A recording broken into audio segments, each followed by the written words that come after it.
There's a very important and urgent need for India's judiciary to get educated on Hindu cosmology, because if they are going to pass judgment on issues concerning temples and various Hindu practices, they should understand a lot more than they seem to at the present time.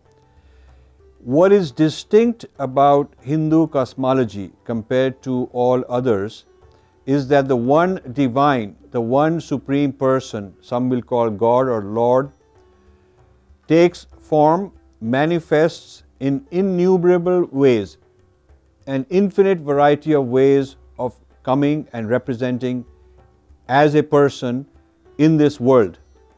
So the deity, this is what we call deity, the murti in a temple that we go and worship is a living deity. This is a person sitting there and I'm having an interaction with him. It is not symbolic of somebody sitting in heaven. This is very different. The God in the Abrahamic religions remains outside the cosmos always. We can worship him, either sit in a mosque and worship him while he's out there. We can go to a church or a synagogue and worship him while he's out there. If we focus on a symbol, it's just a symbol. It's not that the God is there, but the symbol just to keep in mind who we're talking about. But in Hinduism, the cosmology says very clearly the divine is present in the cosmos. So we have a sacred murti, which means sacredness means divine presence. So when this, to bring about the divine presence, a certain process called pran pratishtha is carried out when the temple is installed, when the deity is installed. It's a piece of stone. Until there is pran pratishtha invites the deity to come and take this as their residence. So that particular deity starts living here.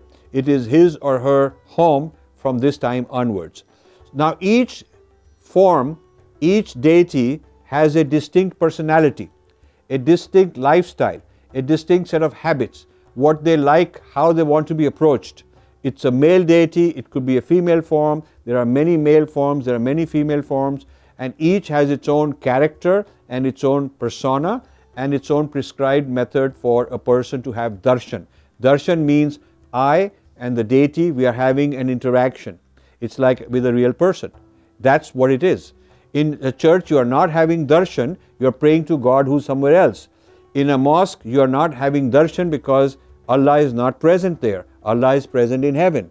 So, for people to understand what happens in a temple, why it even exists, what is the purpose of darshan, and who are you doing darshan with, all I have just said is the minimum required knowledge that any judge, any court ought to have before they start tinkering around with our tradition.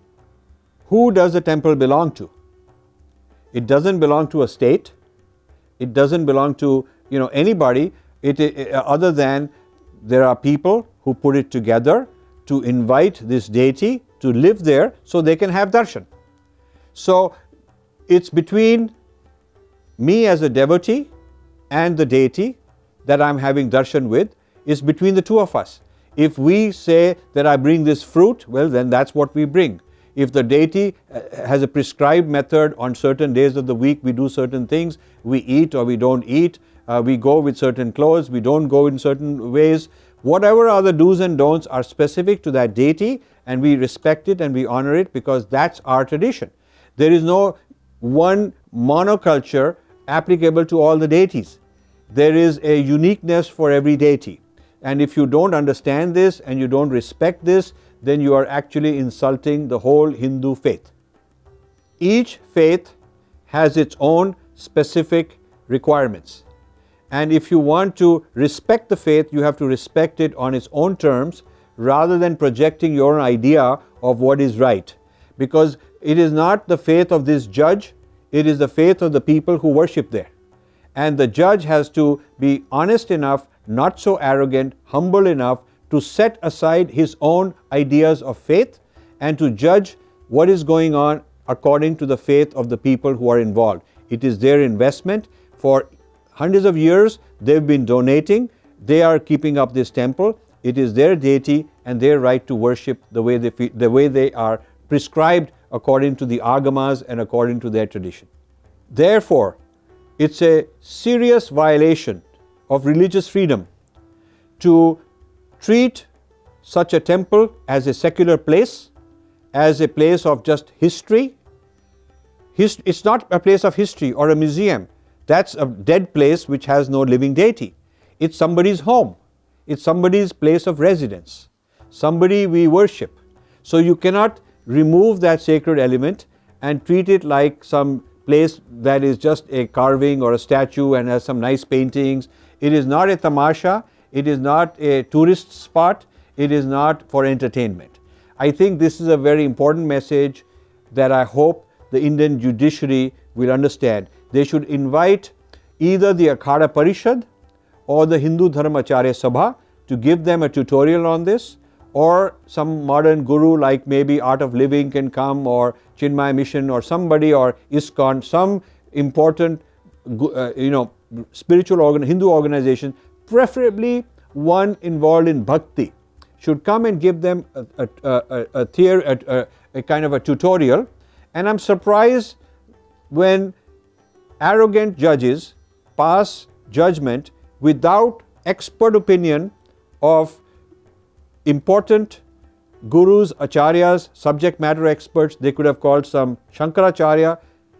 And so my request is that the Indian judiciary should get its act together, should understand the separation of religion from state and not interfere in the religious lives of Hindus.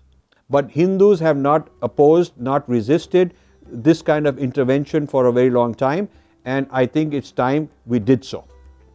Namaste to all of you, and I hope you will propagate this message, spread it around to your politicians, to your religious leaders, to the media people, and get them involved.